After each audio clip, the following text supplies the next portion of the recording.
China changes rapidly. Many achievements have been made over the past decade alone.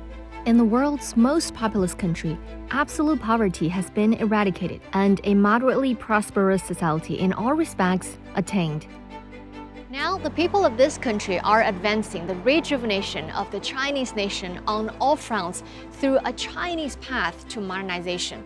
Analysts pointed out that behind China's achievements and its ambitious goals lies a key: the leadership of the Communist Party of China.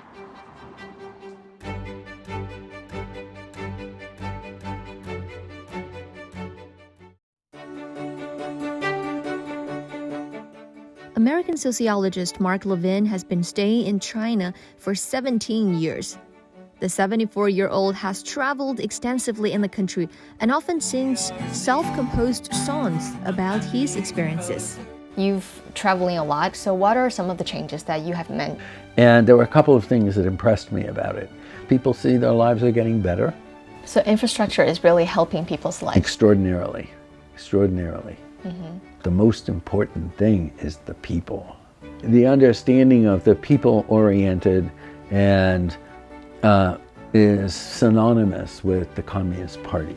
And that's what the Communist Party provides, and that's the leadership, and that's the inspiration that the party provides. I've traveled lots in all over. I've been in 29 provinces, some of them many, many times.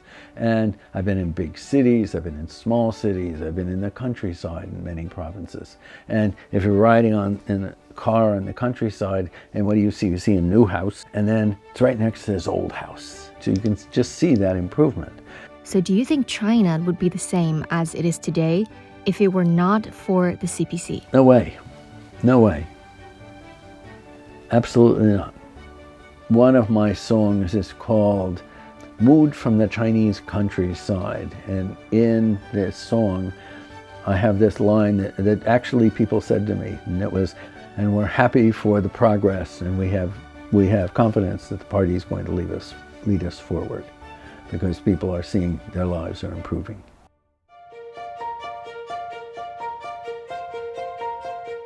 Davey Ferguson, an editor from Scotland, came to China in 2006. He has participated in the editing of the English translation of Xi Jinping, The Governance of China. So what do you think of the governance of the CPC in general? Is there anything that impressed you? I think overall, why did targeted poverty alleviation work? Because it was strategy set right at the top.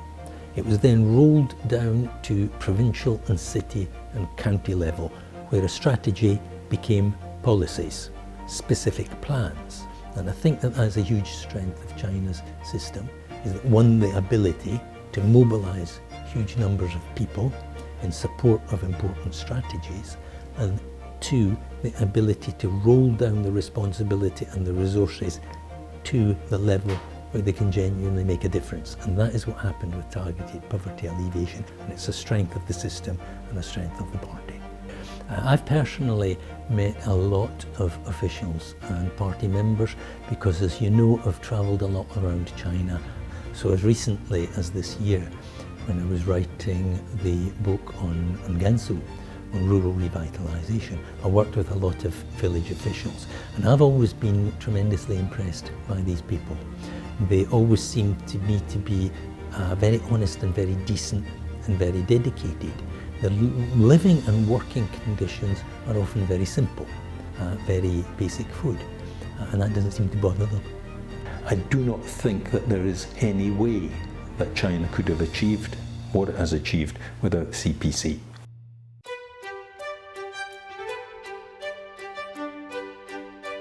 Our third guest is Rocco La Corte, an Italian who had worked in the US and Brazil before settling in China. La Corte now works at Nankai University in Tianjin. So what do you think is distinctive about the CPC's governance, especially in terms of its global perspective? First of all, it's the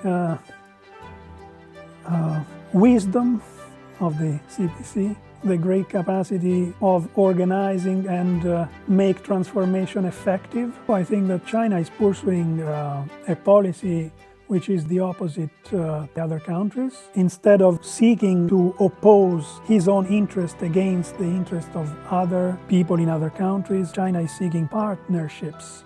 I think China is already contributing to the world development, both in the past 40 years and even more today with his Belt and Road initiatives. The idea is to produce development not only on a national level. The Belt and Road Initiative has both a national aspect and an international aspect. The development of China helps the development of other countries. For example, in countries like Laos, here in Asia, or in countries like African countries, where the Chinese have started implementing development plans like both infrastructural and also construction of hospitals, schools, and many elements. In the past years, we already seen that these countries have changed radically. So in Laos, we already have a railway that connects all the country, and along the railways also, all the little villages became more developed villages, and people who were jobless now have jobs. So an entire social economic dynamic was started where the Belt and Road Initiative has been implemented. So I subscribe entirely the Chinese project under this point of view. The CPC has its own goal to realize a socialist modernization. China's modernization is driven by the ideal of cooperation. And in this sense, once again, China is a model and an alternative to how modernization and modernity can be understood. China's path to modernization is a model the world has not seen before, which is also regarded as a great yet enormous undertaking. The CPC's governance has ensured progress and success in many aspects of Chinese people's lives. Looking ahead, the observers have also expressed confidence that the CPC will lead the nation to achieve greater accomplishments, continue to bring development opportunities for the world, and work with other nations to create a better future for humanity. China and the CPC are capable of doing what's required. So I would be very confident that simply by carrying on doing what they're doing, similarly impressive progress can be made. I think that through Belt and Road, China's going to get more friends in the world, and that it's going to assist a large number of other countries in terms of their own development.